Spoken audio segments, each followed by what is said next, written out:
முதல்வர் 1,19,00,000 பெண்களுக்கு மாதந்தோறும் 1000 ரூபாயை கடந்த 22 மாதங்களாக வழங்கிக் கொண்டிருக்கிறார் என்றால் அவரும் முதலமைச்சராக இருந்தார், இவரும் முதலமைச்சராக இருந்தார்.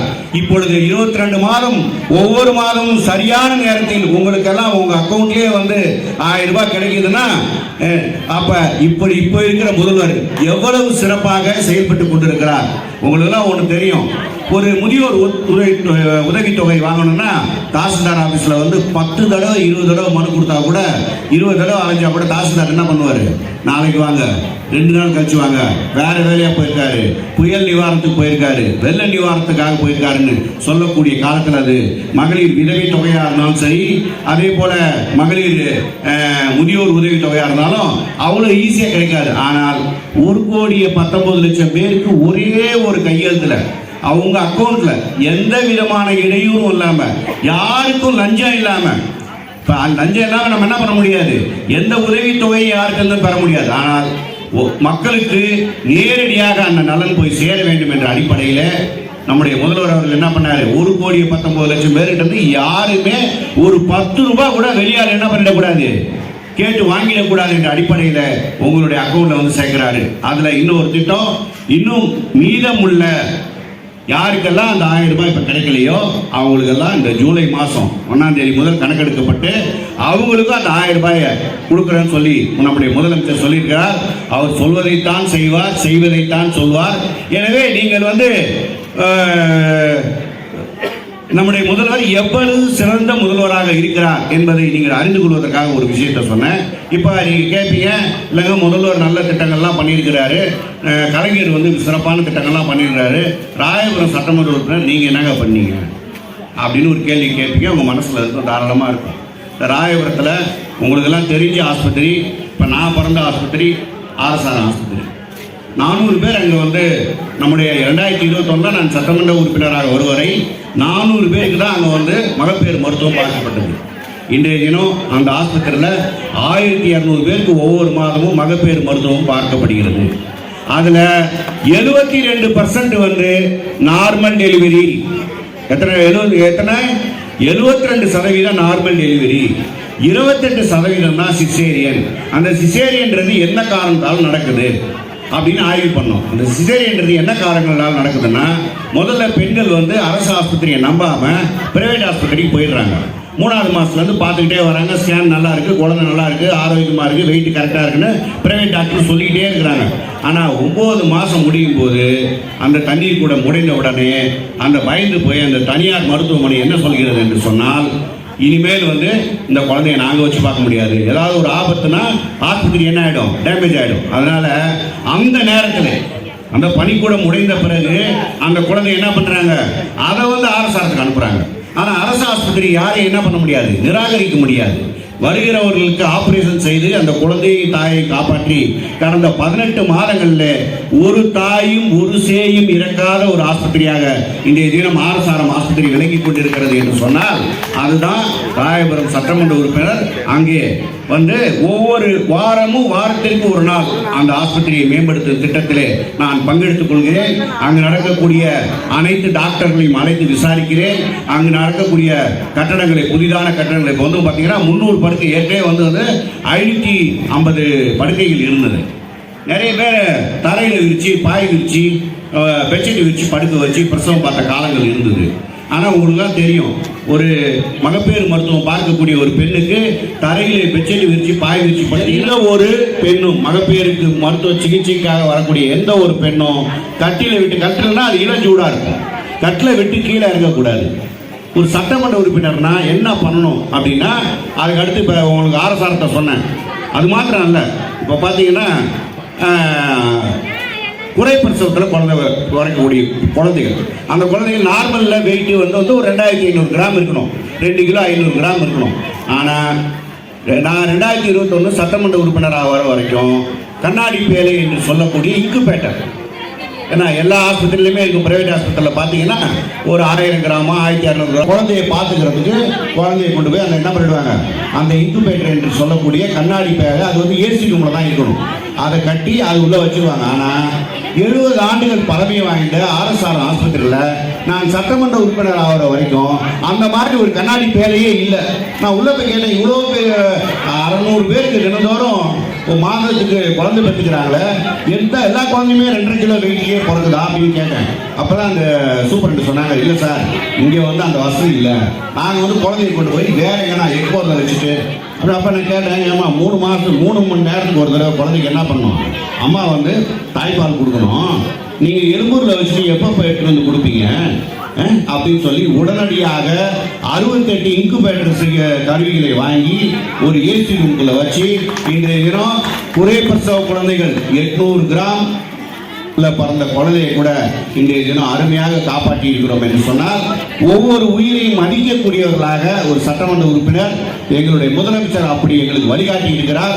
அந்த அடிப்படையில் அந்த ஆஸ்பத்திரியில அந்த நவீன சிகிச்சை இன்றைய தினம் 68 நீங்க போய் ஆர்எஸ்ஆர் போய் இன்னைக்கு போய் பார்க்கணும். அந்த ஆர்எஸ்ஆர் உள்ள போனீங்கன்னா கல்லு முள்ளு குத்துற லெவலில் இருந்தது. இன்னைக்கு வந்து பேவர் பிளாக் போட்டு ஒரு கர்ப்பிணி பெண் ஒரு அவசரத்தில் ஒரு ஆட்டோவில் வருவாங்க, இறக்கி ஏற்றும் போது அந்த கல் குத்துச்சுன்னா அவங்களுடைய உபாதை எவ்வளோ இருக்குன்றது உங்களுக்கு தெரியும். ஆனால் அதை மாற்றக்கூடிய வகையில் உடனடியாக என்ன பண்ணேன், சட்டமன்ற உறுப்பினரான உடனே முதல்ல பேவர் பிளாக் போடுங்க. அவங்க வந்து சிமெண்ட் அழகான சிமெண்ட் தரையில் அவங்க கால் அந்த நேரம் செருப்பு போட்டுட்டு வருவாங்க, செருப்பு போடாமே பல பேர் அவசரத்தில் ஆட்டோவில் வருவாங்க. அதனால உடனடியாக அதை மாற்ற வேண்டும் என்று சொன்னோம். அப்படி அது மாத்திரமல்ல, குறிப்பாக வந்து பார்த்தீங்கன்னா ஒரு குழந்தை 3வது மாதம் குழந்தை உருவாகி விட்டது. அதை போய் இப்போ செக் பண்ணுறோம். செக் பண்ணோன்னா ஆமாம் குழந்தைதாமா அப்படின்னு சொல்லி கன்ஃபார்ம் பண்ணிடுறாங்க. இப்போ நம்முடைய மாண்புமிகு முதல்வர் வந்து ஒரு அருமையான திட்டம், அவருக்கு யாரும் சொல்லியிருக்காங்க, பல வெளிநாடுகளில் இருக்கக்கூடிய ஒரு திட்டம். என்ன சொல்லியிருக்காங்கன்னா, இந்த மாதிரி வந்து 600 குழந்தைகளில் ஒரு குழந்தைக்கு வாய் பேசுறதும் காது கேட்காத தன்மையும் வந்துடும். ஒரு 600 குழந்தை பிறக்குதுன்னா அதில் ஒரு குழந்தைய அதுக்கு 2 குழந்தைக்கு என்ன ஆகிடும், காது கேட்காது வாய் பேசாது அந்த குழந்தை.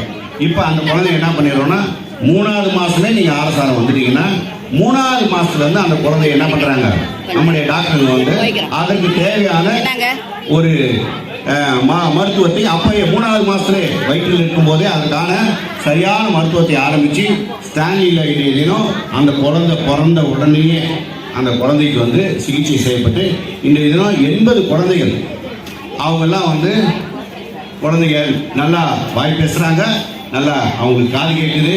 இப்படி அதாவது அது எத்தனை எண்ணிக்கை என்பது அல்ல, 80 குழந்தைனா அது ஒரு சின்ன எண்ணிக்கைன்றது இருக்கலாம். ஆனால் 80 பேர் இன்றைய தினம் வாய் பேசக்கூடியவர்களாக, காது கேட்கக்கூடியவர்களாக எங்களுடைய முதலமைச்சர் எதையெல்லாம் பார்த்து பார்த்து செய்கிறார் என்பதற்காக இந்த கருத்தை சொன்னேன். அது மாத்திரம் அல்ல, இன்னைக்கு பார்த்தீங்கன்னா அண்ணா பூங்கா 10 வருட காலம் எவ்வளோ மோசமாக இருந்தது இங்கேருந்து வாக்கிங் போகிறவங்க எல்லாருக்கும் தெரியும்.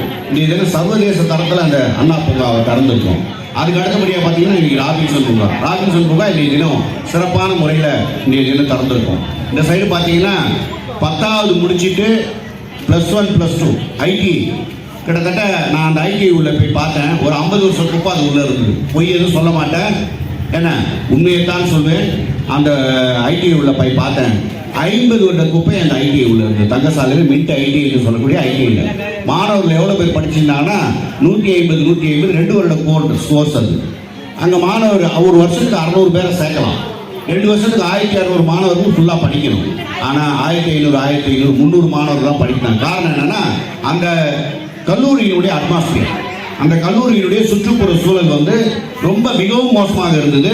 கல்லூரியிலே பல கெட்ட பழக்கங்கள் வந்துவிட்ட காரணத்தினால அங்கே கொண்டு போய் யாரும் அந்த ஐடிஐயில் சேர்க்கலாம். ஐடிஐயில் சேர்க்கணும்னா கூட இந்திய ஐடிஐயில் சேர்க்கலாம், நம்ம மின்ட் ஐடிஐயில் சேர்க்க வேண்டாம் அப்படின்ற ஒரு மனநிலைமையோடு மாற்றப்பட்டு விட்டார்கள். அதனால வெளியிலிருந்து வரக்கூடிய மாணவர்கள் நம்ம மின்ட் ஐடிஐயை என்ன பண்றதில்லை, தேர்வு செய்வதில்லை. ஆனால் நாங்கள் வந்த உடனே 41 கோடியிலே இந்த இனம் கட்டப்பட்டு கிட்டத்தட்ட 10 வகையான புதிய பிரிவுகள்.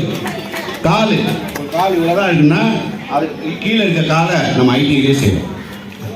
அந்த மாதிரி ட்ரோன், இன்னைக்கு வந்து ட்ரோன்னா உங்களுக்கு தெரியும், மேலே இருந்து இப்போ கல்யாணத்துலாம் கேமரா எடுக்குது இல்லையா, அந்த ட்ரோன் பயிற்சி அதையும் இப்போ புதுசாக கொண்டு வந்திருக்கோம். ராணுவத்துக்கு செய்யக்கூடிய ட்ரோன் அந்த பயிற்சி இப்போ கொண்டு வந்திருக்கோம். அந்த மாதிரி 6 வகையான பயிற்சிகளை இப்போ புதுசாக கொண்டு வந்து டாடா கம்பெனியோட உதவியோடு 41 கோடியிலே அந்த கட்டடம் சீரமைக்கப்பட்டதன் வாயிலாக இப்போ வந்து எவ்வளோ மாணவர்கள் படிக்கிறாங்கன்னா ஒரு வருஷத்துக்கு 550 என்று 1100 மாணவர்கள் படிக்கக்கூடிய ஒரு ஐடிஐயாக அந்த ஐடிஐ மாற்றி கொண்டிருக்கிறோம். அது மாத்திரம் இல்ல, அந்த 550 மாணவர்கள் போன வருடம் பாஸ் பண்ண 486 மாணவர்களுக்கு LNT கம்பெனிலையும், டிவிஎஸ் கம்பெனிலையும், அசோக் லைலண்ட் கம்பெனிலையும் கேம்பஸ் இன்டர்வியூல வேலை வாங்கி கொடுத்து இன்றைய தினம் அந்த மாணவர்கள் கடந்த 2 ஆண்டுகளாக 2024 முடித்த மாணவர்களும் 2023 முடித்த மாணவர்களுக்கும் வேலை வாங்கி கொடுத்து கொண்டிருக்கிறோம். கேம்பஸ் இன்டர்வியூல 23,000 சம்பளம். நீங்க எப்ப வேணா போய் மின்ட் ஐடிஐல ஐடி மூர்த்தி சட்டமன்ற உறுப்பினர் சொன்னது உண்மையா பொய்யா என்பதை நீங்கள் கேட்டு தெரிந்து கொள்ள வேண்டும். ஆர்எஸ்ஆர்எம் செல்ல வேண்டும். ஆர்எஸ்ஆர்எம் கட்டமைப்பு இன்றைக்கு எப்படி மாறி இருக்கிறது, எவ்வளவு நவீனமயமாக இங்க இருக்கிற பிரைவேட் டாக்டர் தான் இன்னைக்கு திட்டிட்டு இருக்காங்க. பிரைவேட் மகப்பேறு மருத்துவம் பார்க்கக்கூடிய எல்லா டாக்டரும் திட்டிட்டு இருக்காங்க. இந்த ஐடி மூர்த்தின்னு ஒரு எம்எல்ஏ வந்துட்டாரு. எல்லா பெண்களும் என்ன பண்ணிட்டு இருக்காங்க, 3வது மாசம் வராங்க, 4வது மாசம் வராங்க, 5வது மாசத்துக்கு மேலே என்ன பண்ணிடுறாங்க, ஆர்எஸ்ஆர்க்கு போயிடுறாங்க. இப்போ நாங்கள் என்ன பண்ணுறோம்னா 3வது மாசத்துலேருந்தே அந்த பெண்ணுக்கு தேவையான அந்த முதல் டெஸ்ட்ல இருந்து அந்த பெண்ணுக்கு என்னென்ன எக்ஸசைஸ் பண்ணணும், இன்ஃபோசிஸ் கம்பெனி கூட ஒரு டைப் பண்ணி அந்த பொண்ணு 4வது மாதம் என்ன எக்ஸசைஸ் பண்ணணும், 5வது மாதம் என்ன எக்ஸசைஸ் பண்ணணும், எந்த வகையான உணவை உண்ண வேண்டும், இப்படி ஒவ்வொரு விஷயத்தையும் பார்த்து பார்த்து அரசு மகப்பேறு மருத்துவ நிலையத்தை இன்றைய தினம் பண்ணியிருக்கோம். அது மாத்திரம் இல்லை, ஸ்டான்லி மருத்துவமனை 38 டிபார்ட்மெண்ட். ஒரு நாளைக்கு ஒரு பேருக்கு ஒவ்வொரு டிபார்ட்மெண்ட்லையும் 3 ஆப்ரேஷன் பண்ணுவாங்க. ஆனால் பண்ண வேண்டிய ஆப்ரேஷன் குறைஞ்சபட்சம் எவ்வளோ இருக்கும், ஒரு நாளைக்கு 10 ஆப்ரேஷன் இருக்கும் ஒவ்வொரு டிபார்ட்மெண்ட்லையும். இன்றைய தினம் என்ன பண்ணியிருக்கோம், 380 ஆப்ரேஷன் பண்ணியிருக்கோம். 380 ஆப்ரேஷன். யாருக்கெல்லாம் ஆப்ரேஷன், கிட்னி ஆப்ரேஷன் பண்ணணுமா பண்ணிடணும், லிவர் ஆப்ரேஷன் பண்ணணுமா பண்ணிடணும், வேறு எந்த வகையான ஆபரேஷன் பண்ணணுமா 38 டிபார்ட்மெண்ட்டும் இன்னைக்கு 2,500 பேர் ஒரு நாளைக்கு புறநோயாளிகளாக வந்து கொண்டிருந்த ஸ்டான்லியை மாற்றி இன்னைக்கு 12,500 பேர் தினந்தோறும் வந்து ஸ்டான்லி ஆஸ்பத்திரியில் சிகிச்சை பெற்று வெளியே செல்கிறார்கள். அது மாத்திரமல்ல, உள்நோயாளிகளாக கிட்டத்தட்ட 1,200 பேர் கொண்ட ஆஸ்பத்திரியாக, மிக மிக வலிமையான கட்டமைப்போடு உள்ள ஒரு ஆஸ்பத்திரியாக இன்றைய தினம் நீங்க ஸ்டான்லியே இப்ப பாருங்க. கிரீம்ஸ் ரோட்ல அப்போலோன்னு ஒரு ஆஸ்பத்திரி இருக்கு. அந்த அப்போலோன்ற ஆஸ்பத்திரியை பாருங்க, நேரம் கிடைக்கும் போது என்ன பார்த்தீங்கன்னா உங்களுக்கு ஒன்று தெரிஞ்சிடும். அப்போலோவும் ஸ்டான்லியும் இன்றைய தரத்தில் இந்த 4 ஆண்டு தமிழக முதல்வருடைய கடுமையான உழைப்பினால், எங்களுடைய மருத்துவத்துறையினுடைய அமைச்சராக இருந்த மா சுப்பிரமணியம் அவர்களுடைய கடுமையான உழைப்பினால், எங்களுடைய தொடர் முயற்சியினால் இன்றைய தினம் ஸ்டான்லி மருத்துவமனை ஒரு ஈடு இணையற்ற மருத்துவமனையாக இன்றைய தினம் மிக சிறப்பான முறையில் எல்லாரும் செயலாற்றி கொண்டிருக்கோம். அதுவும் இல்லாமல் மக்களை தேடி மருத்துவம் என்ற அடிப்படையில் 40 வயசு மேலே இருக்கிறவங்களுக்கு பொதுவாக சுகர், ப்ரெஷர் எல்லாம் வந்துட்டு இருக்கு. இதெல்லாம் ஒரு 2021 தலைவர் வர வரைக்கும் இருந்ததுன்னா எல்லாருக்கும் இருந்தது, எல்லாருக்கும் தெரியும். ஆனால் காசு இருக்கவங்க வரைக்கும் போய் ஒரு செக்அப் பண்ணிட்டு சுகருக்கும் ப்ரெஷருக்கும் மாத்திரை போட்டு உயிரை காப்பாற்றிக்கிட்டாங்க. காசு இல்லாதவங்க விதியை நம்பிட்டு என்ன பண்ணாங்க, போய் செக்கப்புக்கே போகிறதில்ல. ஆனால் இன்னைக்கு இந்தியாவிலே மாத்திரம் இல்லை, தமிழ்நாட்டிலே இல்லை, நம்முடைய ஸ்டான்லி மருத்துவமனையில் தான் 40 வகையான சிகிச்சை, 40 வகையான நவீன பரிசோதனை, எல்லாம் கேன்சர் டெஸ்ட்லேருந்து, சுகர் டெஸ்ட்லேருந்து, ப்ரெஷர் டெஸ்ட்லேருந்து. நீங்கள் யார் வேணால் காலையில் 7 மணிக்கு போனீங்கன்னா 12 மணி, வெறும் 1000 ரூபாய் தான். 40 வகையான சிகிச்சையை நீங்கள் என்ன பண்ணலாம், நீங்கள் அந்த என்னன்றதை தெரிஞ்சுக்கிட்டு வந்து அதில் ஏதாவது குளறுபடி இருந்தால், உங்கள் உடம்புல சுகர் இருந்தாலோ ப்ரெஷர் இருந்தாலோ அதுக்கான மாத்திரை உடனே என்ன பண்ணுறாங்க, அவங்களே கொடுக்கக்கூடிய ஒரு நிலையில இன்னைக்கு ஸ்டான்லி ஆஸ்பத்திரி இருக்கிறது என்று சொன்னால் அது காரணம் நம்முடைய மாண்புமிகு முதல்வர் அவர்களும் மாண்புமிகு துணை முதல்வர். ராயபுரம் பகுதிக்கு என்னோட இன்னைக்கு பாத்தீங்கன்னா இந்த இபி பில்லர்லாம் என்ன பண்ணி வச்சிருக்கோம், கரண்ட் கட் ஆகக்கூடாதுன்றதுக்காக மழை பெய்ஞ்சா கரண்ட் கட் ஆகும். அப்ப மழை பெய்ஞ்சு கரண்ட் கட் ஆகக்கூடாதுன்னா இபி பில்லர்லாம் என்ன பண்றோம், 2 அடி தூக்கி எல்லா இடத்துலையும் வச்சுக்கிட்டு வரோம். அது மாத்திரம் இல்லை, அந்த இபி இதுல இருந்து ஃபயர் ஆகி எதனா இதாகிட போகுதுன்னு சொல்லி அந்த இபி கட்டமைப்பை சுற்றி என்ன பண்றோம், ஒரு மெட்டல் ஷீட் அடிக்கிறோம். அழகா சென்னையை நம்ம ராயபுரத்தை ராயபுரமாக மாற்றக்கூடிய ஒரு சூழ்நிலையை ஏற்படுத்தி கொண்டிருக்கிறோம். அதே போல பாத்தீங்கன்னா இந்த மழை நீர் எந்த வகையிலும் ராயபுரத்தில் இன்றைய தினம் ஒரு இப்போ ஆக்சுவலாக நம்ம 48லாம் அவ்வளோ மழை தண்ணி நிற்காது.